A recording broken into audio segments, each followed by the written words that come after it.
Today, we're very fortunate to have a Labour Party MP with us, the Parliamentary Private Secretary to the Secretary of State for DEFRA, and the MP for the Vale of Glamorgan, Kanishka Narayan.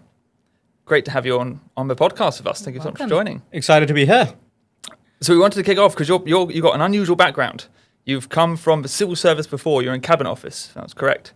You're in the Cabinet Office, and then you joined in the latest intake of Labour MPs, winning. Was it a bit of a surprise win in the constituency? And you've had this transition from a civil service to Parliament. So it'd be interesting to hear, what was that transition like? Yeah.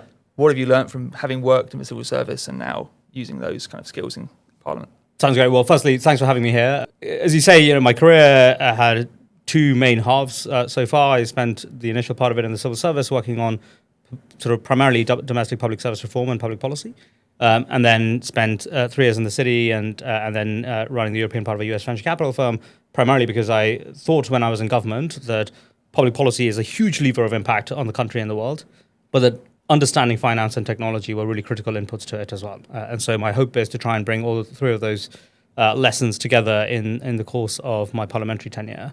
As far as the civil service specifically is concerned, there are a couple of things that I really picked up over my time. And by the way, this is a very tumultuous time to be in the civil service. Right? We went through a period of extreme fiscal consolidation where we were kind of cutting across the board. We had the hits of both what happened in the context of the GFC, the financial crisis, to deal with, and then ultimately a series of economic shocks externally and some internally imposed as well. And so it was a really intense time. And the couple of things I took away were, one, the role of agency. It felt again and again to me that what people assumed would be the outcome of whether a referendum or whether a particular policy thing was always up for grabs, that a small number of people could influence the path of the country. And two, a sense that the way in which that agency was being exercised, especially in our politics, was wrong. And it's the combination of those two things, that you can change things, but that the people who were changing things were not the right people changing the right things, was the driver. Yeah, that's really interesting, because having, from my side, when I was in civil service, you had this issue of when the civil service felt like it was pointed in the right direction and giving clear objectives, it really could deliver. But so much of the time, that was very murky. And obviously, having been in Cabinet Office, you're in the centre, right? You're public service reform. It's obviously multiple governments' kind of key objective to achieve, but it always feels like a sticking point. So, how have you felt that? And how did you feel about one as when you're in the civil service, but also now having been in a position where you're in the party of government, you now see it from the other side? How is what you've learned from the civil service? Do you feel you can help your party kind of achieve those goals now? I think one of the main things I felt in the civil service was that neither the diagnosis that the state is broken and can't be fixed, nor the diagnosis that the state is brilliant and it's all going swimmingly well, neither of those are appropriate. There were patchy instances of total genius in the civil service. I remember a bunch of people, I was working as long in terms of hours as I was when I was in finance and in technology as I was in the civil service, and I wasn't the only one. There were a bunch of us trying to roll up our sleeves and get stuff done. And I remember, for example, I briefly worked in setting up parts of the government digital service, and you had exceptional talent, many of whom, by the way, have gone on to work in tech unicorns as very senior executives. And so when the state was working, it was working very well. And whenever that was the case, there was a single ingredient, which was a relentless focus on the quality of talent and talent being attracted to other talent. And so the compounding effect of the quality of people was the single primary ingredient. But now when I come at it from the other side, you can see that entire thing is very patchy, and it's patchy in a way that is not aligned with political will and political direction. So I'm sure it's the case that most of my colleagues, especially those who are serving as ministers, can see very much that the priorities of the government are not deeply reflected in the pace of change that we see on the ground. And part of that is because orienting the tanker of the civil service, bringing the talent in, changing all the ways in which culture helps talent reproduce its impact, those things are much, much harder unless you're grappling with them very, very centrally, and it takes a lot of time. When you talk about talent compounding, could you does the same in reverse work? So if there's a bit of the civil service where talent is leaving, does that then kind of speed up and the inverse happen there, where you actually have problems coming because all that talent's gone? Yeah, hugely. Look, I think all of us want to be in places that are exciting, that are making an impact, that are going somewhere, that are looking for something and yearning for it. You guys are a great example of that. And you build that sense of ambitious, high agency community by showing examples of it. When more people leave and they tell you about something, that has a deep impact. And the inverse applies as well. And it applies as much in the civil service, by the way, as it applies in firms. And so it was clear that there were places where, I remember, for example, in parts where you were finding the axe of austerity was dropping in a particularly arbitrary way, people were leaving, people didn't feel they had the resources to do stuff. You end up not having a culture of high performance or a high culture of high expectation. That is not a context in which the best and the brightest want to work. And then when you have someone leaving, whenever anyone goes through the interview process, the question you ask is, hey, what's the turnover rate and what do current employees say about this place? And that is a huge marker of the ultimate impact of the team. Your constituency, the Vale, and along with a lot of the rest of the UK, has gone through a bit of decline. Say fair bit of decline, especially with the Vale, with stuff like tourism and stopping producing coal. What does growth look like for the Vale in 10 years' time? Yeah. So let me do a very quick diagnosis of history and then a prescription for the future. So the diagnosis is as follows. In 1913, Barry in my constituency became the world's largest coal exporting port. That was pretty much the same year in which British coal exports peaked. The cost structure of exporting coal from Britain was at a horrific point at that place. And so it was basically the last year in which you wanted to be the world leading coal exporting port if you were a British town. Barry then was also one of the penultimate or ultimate Butlins resorts. It was pretty much the same time horizon in which the unit cost of air travel dropped and Benidorm transformed from being a fishing village to a primary summer destination for British holidaymakers. Again, a really brutal time to have done that. The lesson from that is that again and again we march people up this hill of economic growth as a vision, which is very rooted in short-termism rather than long-term, deep and institutional reform, such that it lasts the course of not just a decade or two, but the course of economic transformation and technological transformation. So why am I a keen student of that history? Well, the reason for that is because in 10 years' time, I want a picture in the Vale of Glamorgan where thousands of kids have been able to go and work in the highest productivity sectors and jobs. I think technology is going to be a big driver of that. That we are able to attract jobs that are extremely productive, pay really well, give people a sense of fulfillment and dignity, but that those are both jobs and internships that are grounded in a picture of long-term economic transformation, so that whenever I get kicked out and my successor gets kicked out, the future of those towns, those areas, those jobs and those industries are not reliant on the whim of public policy decisions.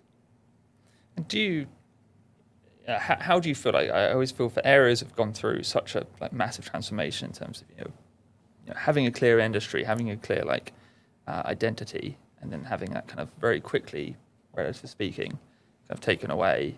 How do you find that affected the idea of you come in and pitch the idea of we need to transform again, we need to build this into a new area? Do you feel like the public are behind, or are they actually concerned of we had transformation before and it was negative, concern of a change and whether change can be good or bad?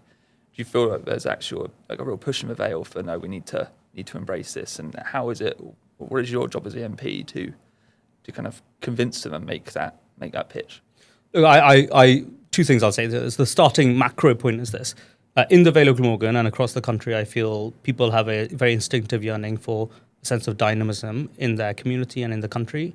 And the primary political axis of division is between a very small number of people focused on conservatism, holding on to what was, and those people, the majority, who want dynamism. They want a better future for their kids. They want a better sense of public services that are thriving. They want better streets. They want better parks. They want exciting export potential for what they're making and doing. And they want really what is the history of Britain, which is a powerhouse industrially and in terms of ideas. So that is the starting point. At the same time, there is a deep sense that politics is a very low trust game, and that there are people who are effectively playing it without the intent of being around in 10 years, 20 years' time to see the fruits of what we're doing today really play out for the long term. And so if you put those two things together, what is the way in which you can build a vision collectively of change that is trustworthy? One, by being true to the heritage and the starting point of the place, rather than trying to export an external idea. So in the Vale of Glamorgan's case, has been a seat of learning. It's actually one of the world's oldest colleges. It was also the home where the International Baccalaureate was invented. And so there's this incredible heritage of education. There is a deep history of energy generation in South Wales more generally as well. And so being true to where people have come from in painting a vision of where we ought to go together, I think is a starting point. But there are multiple ingredients with a central challenge of how you build trust with the starting point that people are really willing to urge the country on and to see a sense of change. What do jobs tangibly look like in the Vale? Is it that people will be able to go out to, like, so in London, predominantly that's where the tech jobs are. There's a few in Manchester, but unfortunately, like, it's predominantly in London. Is the idea is to train people up and send them to London, give them the opportunity to go to London, whether they have the finance to go to London, or is it to actually create those jobs in the Vale? My general take in politics is yes and so I'm not here to tell people that if they don't find a great opportunity at home that they shouldn't go away and try and find the most fulfilling life for themselves and their families. If that's what people want, we should train them up in the best possible way and let them do that, of course. But I feel a slightly greater sense of ambition and urgency for the Vale than simply just getting people to go and do fulfilling work elsewhere. So let me tell you a couple of practical areas where I'm really hopeful we can create jobs that last the course of time, but are also high productivity and well-paid jobs. We have a history of a defence base in the Vale of Glamorgan, and we have an airport which is ready for innovation as well. So both defence innovation, but also sustainable aviation fuel research and innovation are clear areas where I think we can bring a bunch of really exciting jobs. We have a history of coal generation in a plant called Aberthaw in the Vale. We have a great port. As I said, it used to be the largest coal exporting port. Those are amazing starting points for a bunch of new industries to come and set up. But the final thing, which is a bit of a leap of faith and an aspiration of mine, in the last wave of technology, I feel very strongly that a lot of the gains were concentrated in London and Silicon Valley. The economics of agglomeration was very hard to break. In the next wave, I feel that places like the Vale of Glamorgan have a real shot at being at the frontier rather than just being treated as if they're some separate places which can't play at the frontier. And that's because in the next wave, land, water, energy, these fundamental inputs that are much more widely dispersed across the country became way more important than simply software. And in that context, way more places can play into this context. There's a semiconductor cluster in Newport. I have this amazing hope that we have data centers in the Vale of Glamorgan, a great sense of semiconductors in Newport and Bristol, fiber connection all along the M4, but also companies within the Vale and South Wales, which are able to use that compute to build AI companies as well. So I feel super fired up for what the opportunity of the future is. And how an MP role is always really interesting I found from like a local area issue of like, you can often be held accountable for things that actually you don't have very hard levers on, right? And you have to be quite clever and ingenious to work out how you can most effectively support your local area. So, for instance, bin collections is obviously a big thing, and no doubt you have. We spoke a lot about bins in our last episode of Harriet, but often this can be an area I know that MPs get hit on. People saying like, the local council's not delivering and stuff, and actually you don't have many hard levers over those. So how do you see as your role as like an MP? Like what's your major opportunities to achieve these kind of goals? What do you see as like, these are the tough things I can do, or the things I can do at national level, etc., to benefit my constituency? And how much of it is actually kind of positively kind of building that vision for the area and bringing the right people in? Yeah, I think what you say is right, which is that lots of things have been going wrong with the British state in particular over the course of the last decade and a half, and in some cases much, much longer. And people are right to say that they are worried about all of those things, and especially the things on their doorstep, potholes and bins and social care and education in their local authority. And on most of those contexts, especially in the Welsh context, you have a national UK government, you have a devolved Welsh government, you have a local authority context, and in many cases, actually, the delivery is often quite diffuse as well. There are lots of different organizations doing this. In that context, two things that are really critical. One, as the MP, I try and make sure that I'm hearing the diagnosis, even if I can do nothing about the formal prescription. And The reason for that is because of what I was saying earlier, which is people have very low trust that, frankly, not just politics, but so many different parts of British society can actually solve things. Try and call call Sky or Virgin to fix your TV and broadband problem, and you get stuck and you feel like it's not going to work. You call your GP and you're stuck in the queue. You call the council, you're stuck in the queue. Across our society, there's a sense that things aren't working, and there's a very low sense of control and agency. So in that mix, the first thing I consistently focus on as the MP is, at the very least, to be able to listen and problem solve together to restore a sense of agency, even if formally you don't have the levers of it. And then the second part of it is to identify where you can find channels in which you can collectively shape a sense of agency and control. So let me give you a very particular example, right? Potholes. The MP has very little say in which potholes are fixed or not. But it's clearly a problem that resonates deeply with people's day-to-day experiences. Unbelievably frustrating when you're doing 3 jobs, keeping your family together, looking after your kids, sorting a bunch of stuff out, someone's unwell at home, and you're driving your car and you keep bumping into a pothole, and you potentially risk your car breaking down. In that context, A, being able to say, look, it's not my formal responsibility, but I'm not going to give up on you, and I'm not going to give up on this problem. And then B, finding a particular solution. So what we did in the Vale of Glamorgan is I went around in a van with a big sign. I put a big sign up on the billboard saying pothole patrol. I'm going to go patrol all the potholes. Please send me emails if you spot one with a photo of before. And then we sent a bunch of these off. We did a very neat database, because many problems with British state come down to having a very good database. And we sent them to the council. We followed up recurrently. And the council actually, especially with the benefit of additional resource that's come to the council over the course of the last few months since the last budget, has now gone and fixed a bunch of those potholes. And so you find a context in which, because the conventional channels of feedback, accountability, and democratic resolution aren't working very well for lots of reasons we can go into, you have to currently, in the short term, find short-term fixes. So we did this kind of sticking plaster type thing at the front end to say, look, just send it to us, we'll put it into the council system, we'll follow up with them. And yes, absolutely, where the council gets them, they go and fix them.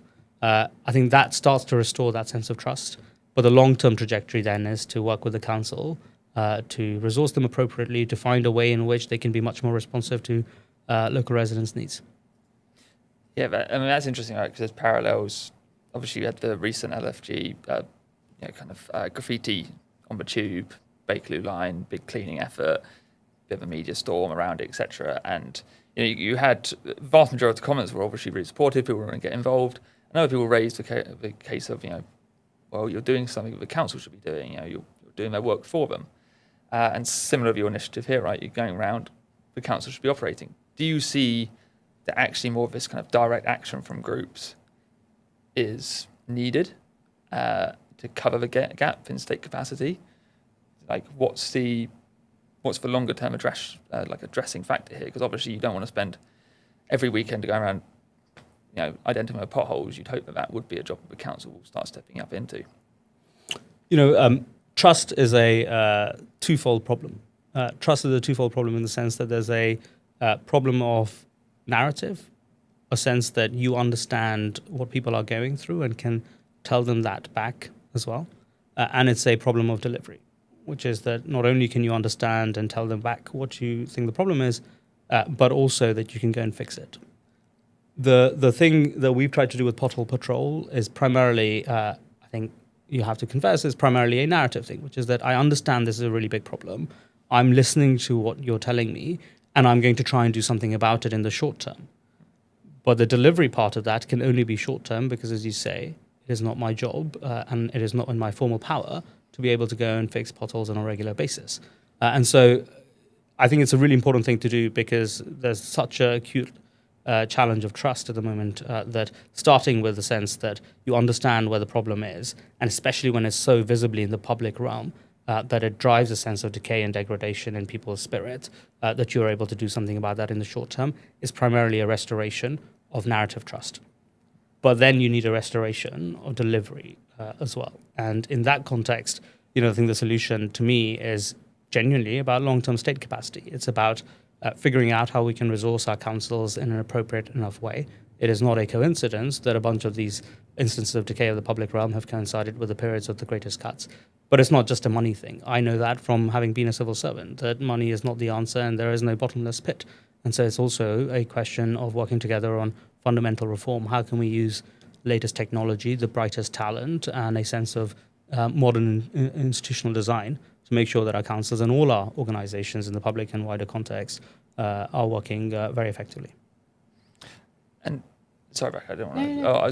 It's a really interesting point you raised, because I think the easy thing is always to say the money issue, and councils have been hit particularly hard, and budgets, etc., over the last couple of decades. But ultimately, how much of this as well is like a prioritisation, efficiency angle in the council? And I don't want to do this as a cover-all, but for instance, when you get the pressure put on some of these entities, a clear example, LFG. Then you had the TfL going around doing a big media storm about how they're cleaning tubes and X, Y, and Z. And obviously with your patrol, you're also forcing the council's hand to suddenly take awareness of it.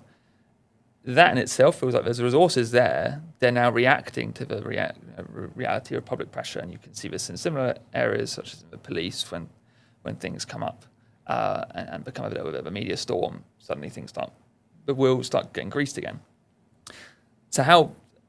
that feels as a fundamental problem in the system, where if it's constantly reacting to, I need to cover quickly some negative news story, it feels like the system is focusing on that rather than what they could have just been doing, which is doing the stuff.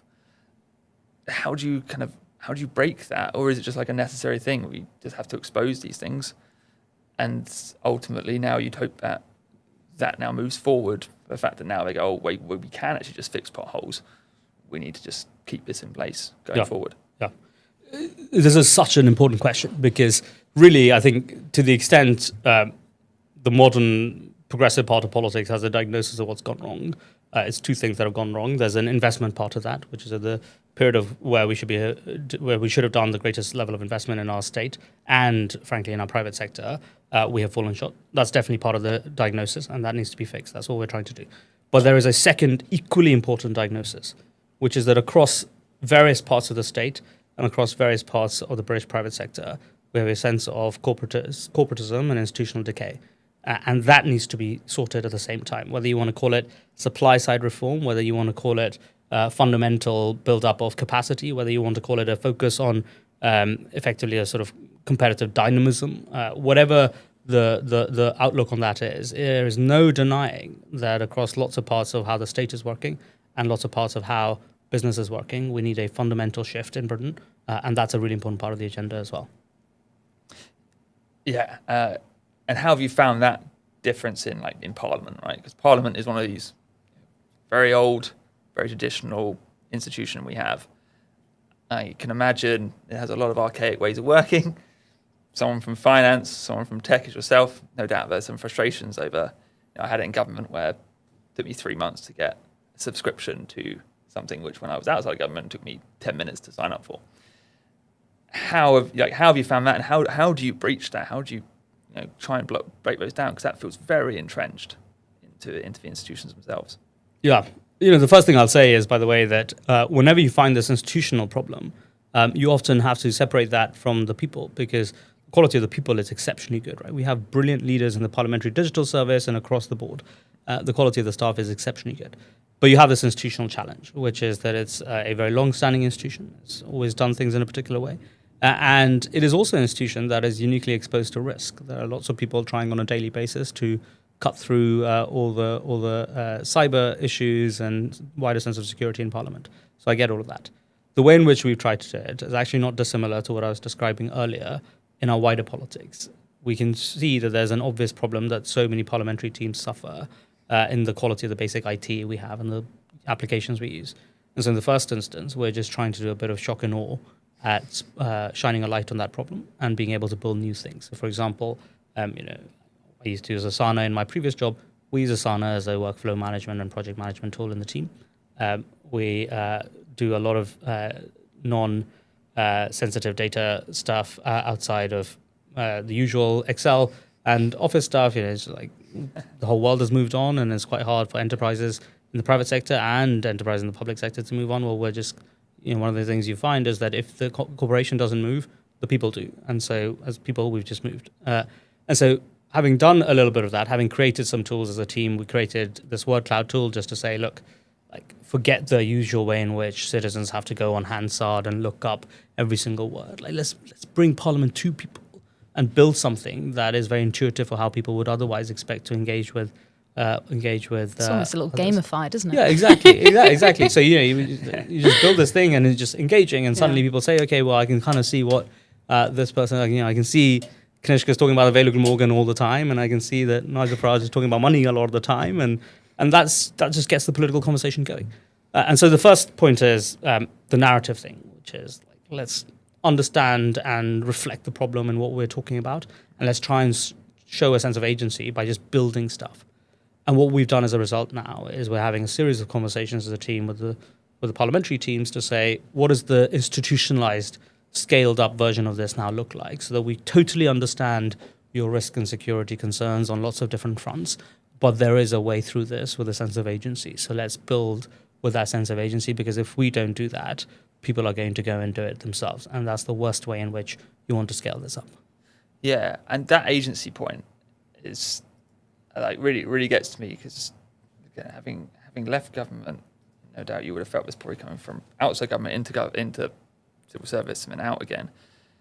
This agency, it feels like a really big issue to crack, because I agree with you, there's a bunch of very talented people in government, but it feels like if they're really talented, why can't we unblock this? Why can't we solve this issue? It's obviously an insane situation to have, where it takes you 3 months to get a basic subscription, or you're going to have you have to go clever ways round to use Asana, etc., and they don't just have that instantly available to you.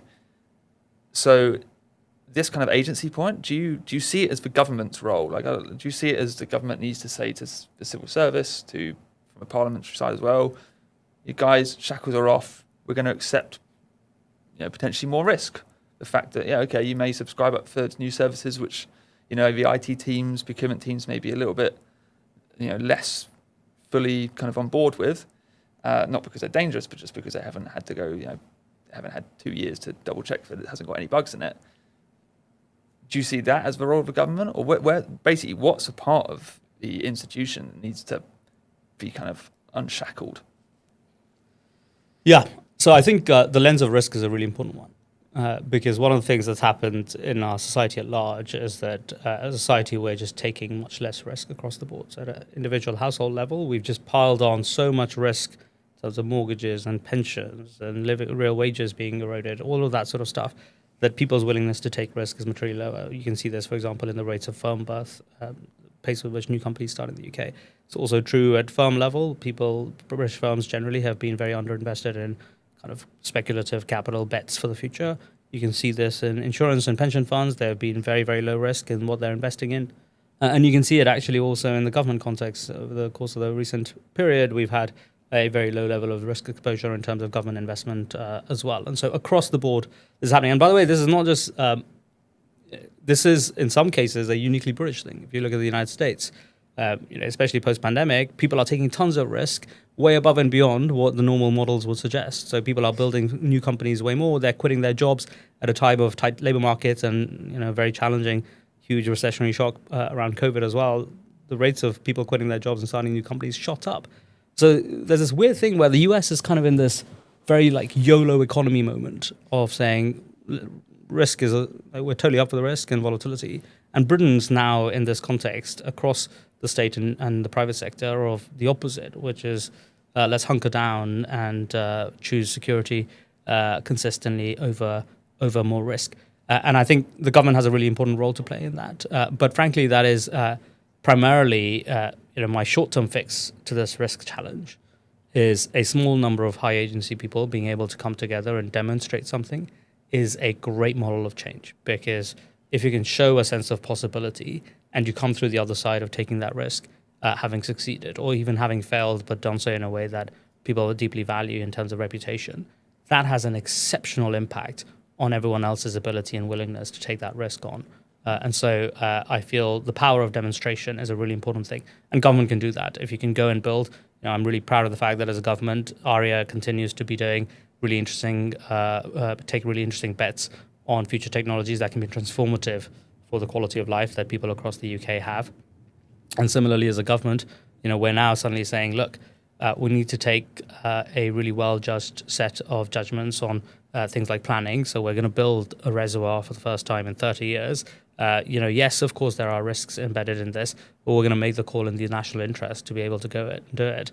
We're going to make planning reform happen. Yes, there are risks, and we've been complaining about them for a long time, but actually well-judged risk-taking is fundamental to moving forward as a country. So government has an important role, but at the core of it is this very individual psychology that each of us can make a bit of a difference on, which is A, potentially take more risk if you're in a situation to do so, but B, when someone does it, to really put them on a pedestal and celebrate every planning officer who takes that incremental bit of risk and every single person in building safety who's able to say there is a better way of building safety into what we're doing as a country than simply to kind of not even look at the possibility of innovation. Yeah, I think this is it kind of comes back right to our earlier points on how the institutions react to the negative press. So much of this is does something negative happen? I know often the experience is, well, what's the worst thing that can happen in a policy? Well, it could get picked up by a newspaper and they run a big story on it and it's a big scandal and embarrasses people. Well, actually, that's not the worst thing that happened in policy. The worst thing that happened in policy is it negatively impacts a bunch of people who it wasn't you weren't expecting or had much wider effects than you had forecasted, etc. But that's the actual problem. But it feels so much more this negative presses. So this kind of angle of build people up who take this risk, like that feels like a good way to counter it. And over time, do you think there are also kind of harder incentive things that organizations can do? Change performance-rated pay, for instance, or kind of shift the internal dynamics so that people are more incentivized to actually take risk. If things go well, you get a big pay, and ideally actual physical pay, but other things that could maybe come with a benefit, because that's people then directly see if I try this new thing and it works out well, there's a material benefit for my area and also for my career.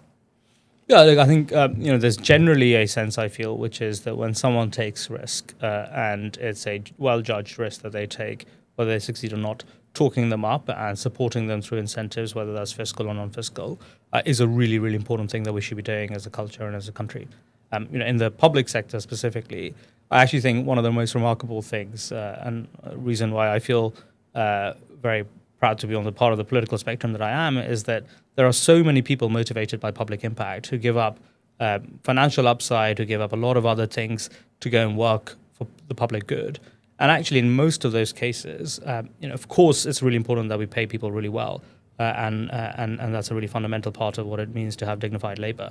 But at the same time, it's really important that we talk up the possibility for state capacity, because everything that's a diagnosis, that's an appropriate diagnosis of what's gone wrong with Britain, has to also include a recognition that the state can be a remarkable force for good, as it can be a remarkable force for bad.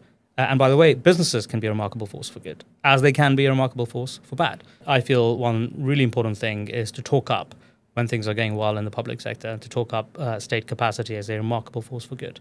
And that non-monetary but incredibly important source of pride in what people are doing day to day is a really important both driver for them, but actually a magnet for other people.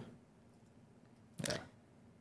So with AI being a whole new industry, and a lot of people talk about how the UK and soon to be the Vale is a world leader in AI, what do you think that means for the whole of the country? And what do you think that also means when we're comparing with America and China in different countries?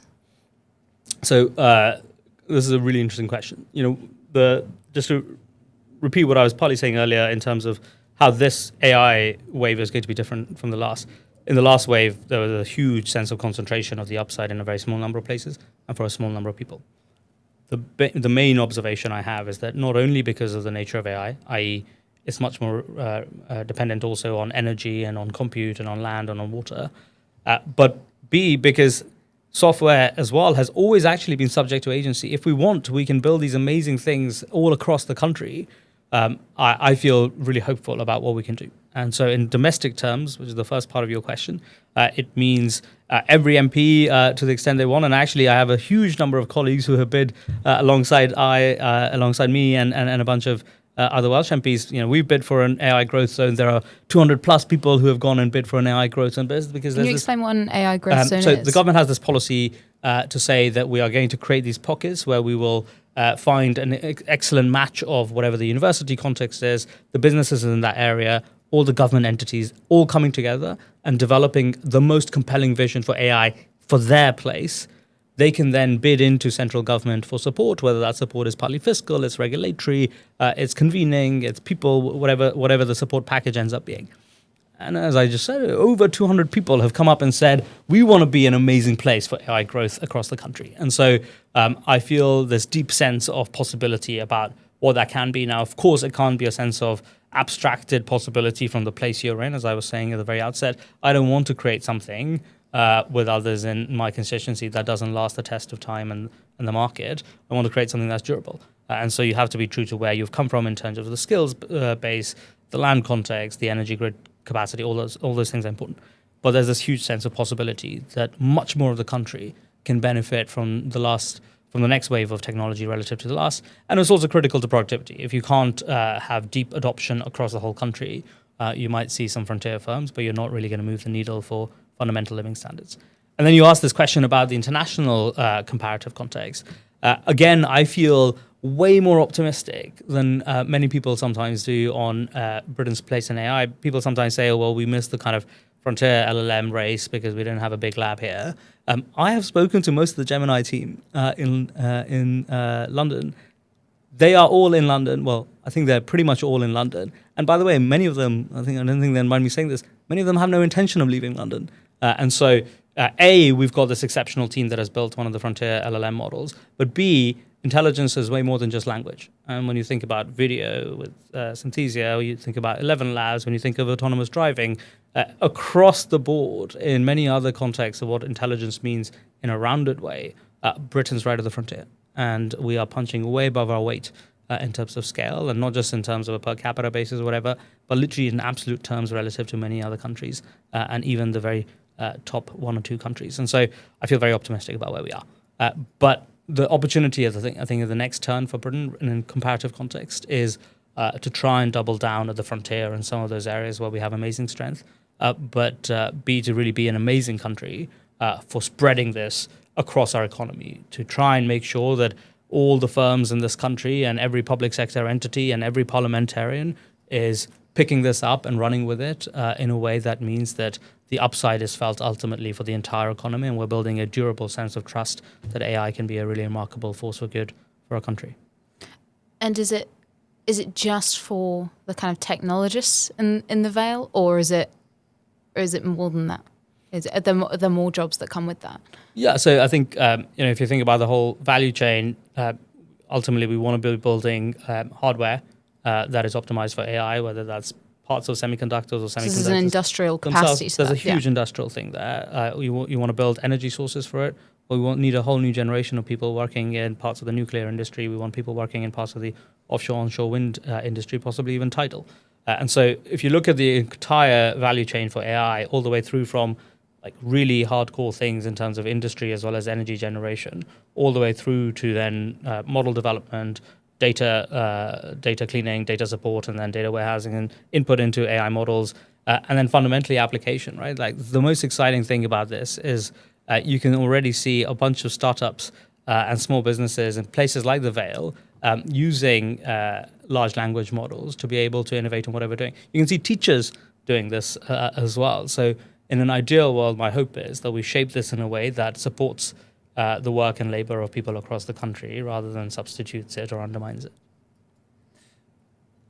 And how, you spoke very briefly there about like the government's role in getting this out. How important as well is it, the state makes up 45% of our GDP at the moment. How vital is it that the state leads by example here and kind of diffuses this across the public sector as fast as possible? Kind of along this risk element we talked about earlier as well. Like how do you unshackle people? I know that one of the big problems when I was was leaving was a question of, well, how can we use ChatGPT? What can we put into a model? How is that secure? And all of these kind of questions. How, like, these things obviously need to be resolved. There'll be new products coming out. Again, how important is it if the state just like unshackles this and gets people your agency and autonomy to say, well, look, if you can increase productivity by 20%, please go for it.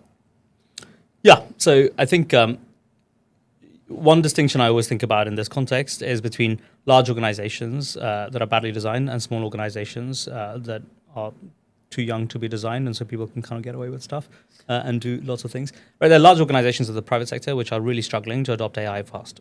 There are large organizations in the public sector which are really struggling to adopt AI fast. There are small organizations in both of those sectors that are moving fast. And so the reason I simply say that is because I think what that has often told me is, how can you think about your organizational context so that you encourage agency in a responsible way? If that's the exam question, the best assurance we have against inappropriate usage of AI or excessively slow usage of AI in the public sector as much as elsewhere is the quality of the talent that you have. If you have good quality people who have an understanding of the risk parameters and some desire to innovate, and they're doing well, we should be throwing everything at them as managers in the public sector organization that we're working in or whatever context we're in. And by building them up, we're sending a signal to the wider organization that this thing that they did was really important. They did it in a responsible, well-judged way, and now we need to spread it. And by the way, if some of those people fail sometimes, we need to support them as deeply as we praise them when things go very well. And so the lens through which I think about the pace of AI adoption is ultimately the way in which we're building talent, because talent individuals are best placed in their teams to try and understand the nature of their workflow. They have a good sense of where AI can play a good role, where it's not going to play a good role. And if we trust them and support them in being able to do that, and when things go well, we massively help scale that up by sending a signal across not just the public sector, but the country, then I think we do a great thing. So that's kind of the primary lens through which I think about it. And government has a really important role in doing that because, of course, in government context, we have a huge range of sensitivities about privacy, about data, about the fact that the public has a rightful high expectation of those standards in government. So if we can do it in government and be at the frontier, as we have been historically in other contexts of technology, I think that sends a huge message, because if government is doing it and moving way faster than parts of the private sector, then gosh, if you're in the financial services, if you're in technology, if you're in customer service, you need to be doing this at least as fast as government. And obviously with AI, as you say, like, people argue we missed that kind of initial wave of the frontier labs. And I think your point about DeepMind, etc., being in the UK, like, gives us some credence. How do you see the UK going forward to make sure that we're kind of looking ahead?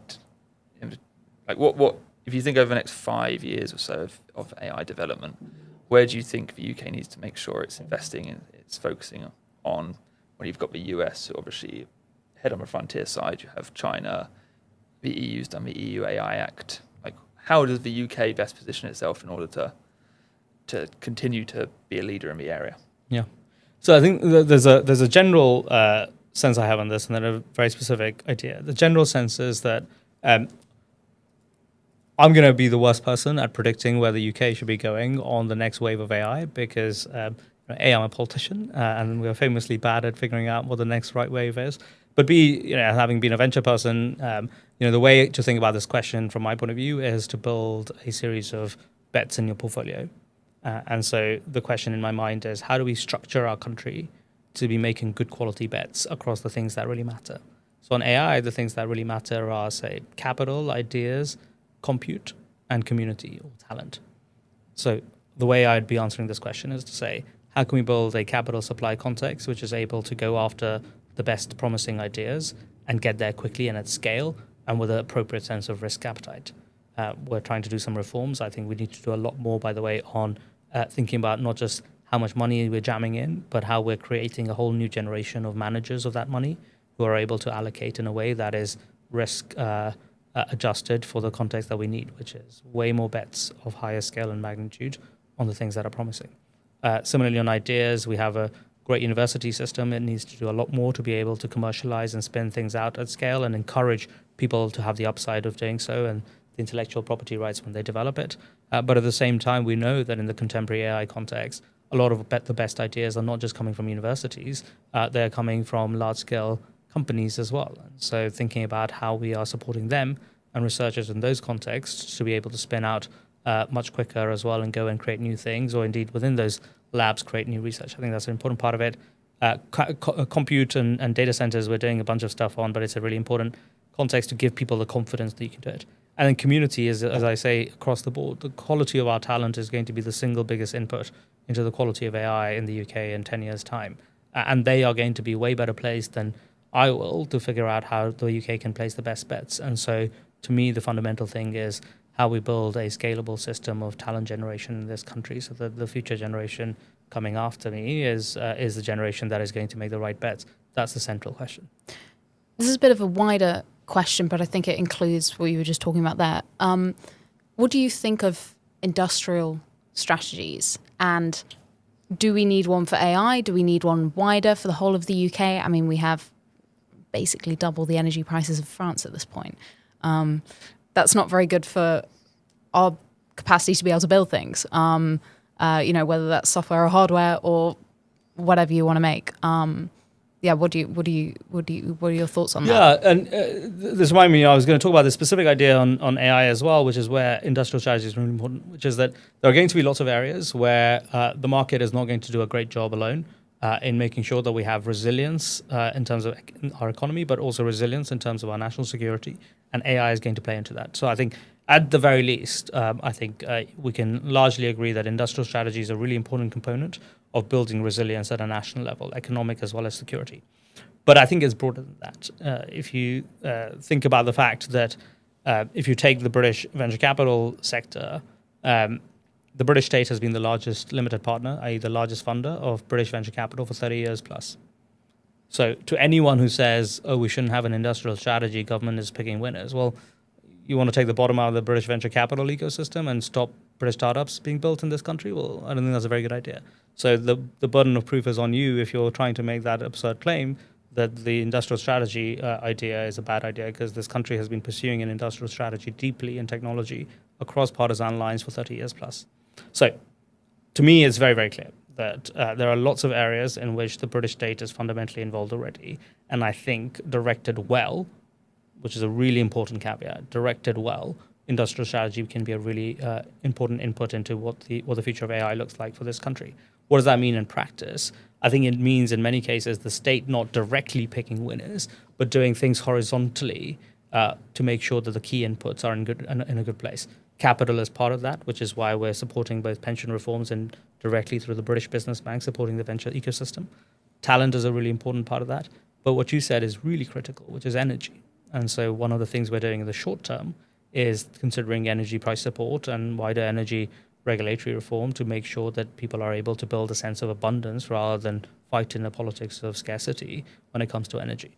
But the long-term thing there is to be able ultimately to build a much more dispersed and domestic source of energy across this country, so that when we're building AI, we're able to not just have private bilateral offtake agreements to try and build new things, important, good, but actually build a much more national sense of capability for energy supply as well.